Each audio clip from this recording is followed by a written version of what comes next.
So here, the grade works its way over here.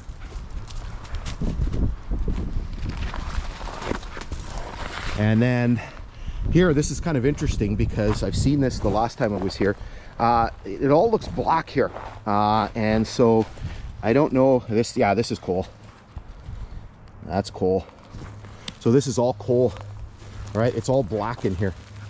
So this is all coal that's been spilled in this area here, right? All right, stuff like that. Even have some. This looks like this is slag.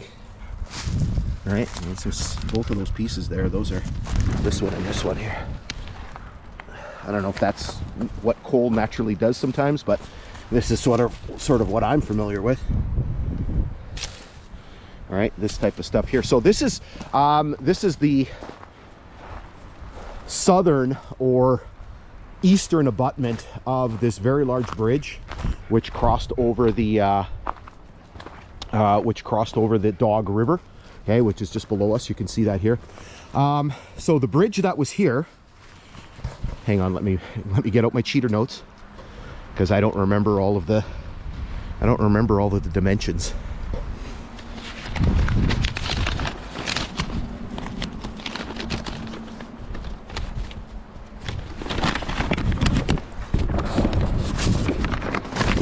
Okay, so the bridge here was 350 feet long. It crosses over the Dog. Sometimes this is also shown as the Kaministiquia River. So it comes out of Dog Lake. And I'll put some links in the description for you. But the reason why it's called the Kaministiquia, it eventually meshes with the Matawan River, which is sometimes shown as the Saskatchewan River, which is also shown on maps as the Dog River.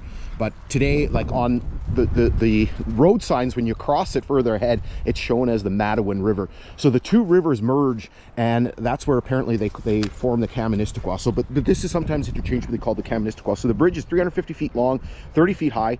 I think it was constructed in 1910 because there are some photos, and if you click on the link in the description, you'll see some pictures of this bridge. So I think originally there was a trestle over here, and then it was replaced by you know, a more solid structure, right? So there was a trestle work portion that would have started here, working its way down towards the river, and then there's, as you're going to see, there's 3 concrete piers in the river, and there would have been sort of a girder span across the river, and then another sort of trestle portion.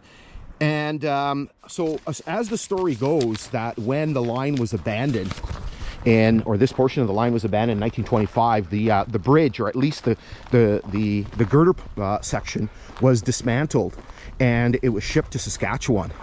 So I don't know where it ended up, but that is apparently the story of what happened to the bridge. So as we carefully make our way down here, maybe I'll shut off here and we'll come back once I get myself down there, so I don't want to kill myself. Okay, so we've made our way down to the level of the river. So here you can see the Dog River. You can see some vestiges of ice left over. So now everything has melted from the winter. So here you can see the remains of the 3 massive concrete piers that are here in the river. So the water level is down. We've had it's been fairly dry as of late, the last year or so. Just looking to see, I was here before, but I don't know if I looked to see if there was any date stamp or anything on here. I don't see anything. You can see here, see some of the crib work. I don't know if this was part of the foundation from this.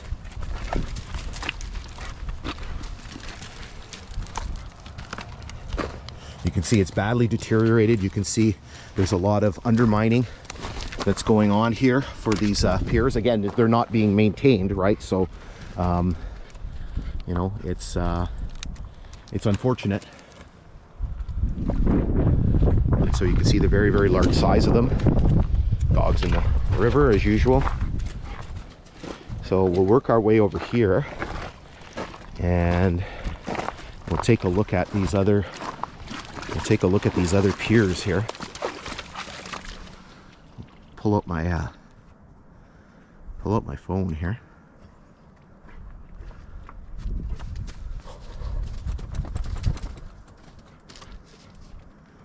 So here you can see the center span in a little bit better detail, maybe a little bit better color too, because it's again it's cloudy, so everything might be coming out a little bit sort of dark. And then behind it you can see the western side or the northern side pier.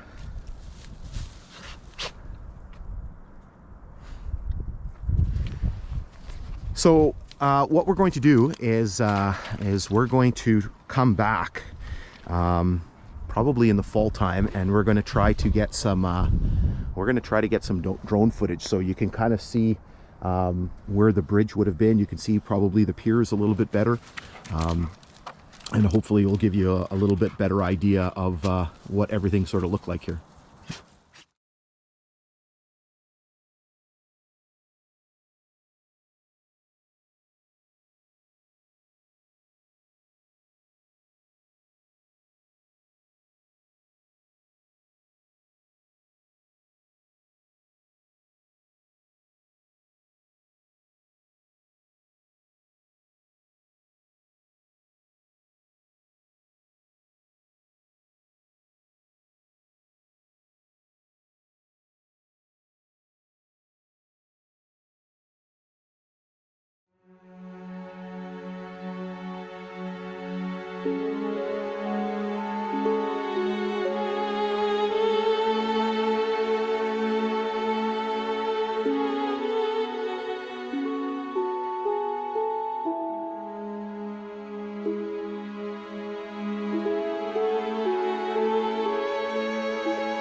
Okay, so hopefully you enjoyed that footage. So this sort of wraps up our episode from this area here. I did forget to mention that we're probably about 30 feet down in terms of where the bottom of the bridge was, in terms of the height. So again, make sure you take a look at these those photos that I have on the website, so on the page for the Dog Lake Bridge. And then we're going to pick things up on the other side of the river and continue working our way west along the railway line. So hopefully you enjoyed today's exploration and all the things that we've seen. It's a pretty busy area here around Donagh Station, with the bridge here, and then the water tank, the section house, and all the rock cuts and everything we've seen. So anyway, thanks for tuning in, and we'll be back just as soon as we can with more episodes.